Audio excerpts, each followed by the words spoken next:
34 বছর বয়সে যেহেতু জোয়াল ভাঙ্গাতে ফ্যান দিতে পারে, 44 বছর বয়সে তো এই ছেলে এমপি হয়ে গেছে। মনে রাখো এই স্কুলের যা লাগে সবই আমি তুমি এখন। আর আমি যা বলি আমি করি। আমি ওই যে মজা মারে পজা পাই আর আমরা খালি বৈঠা পাই এরম লোক আমি না।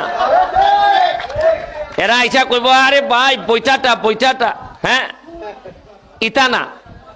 আমার কত হইলে এখন নগদ কাম কিতা করছো কও, কাম কিতা করছো এটা কও।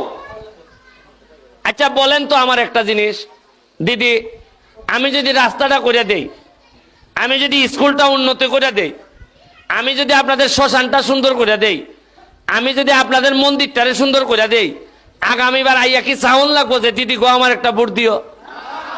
আপনারাই কবেন যে ব্যারিস্টার তুমি কখন আইবা তোমার একটা ভোট দিতা। আর আমি চিনি গো দিদি তোমরা রে, সারা দুনিয়া বেইমানি করলে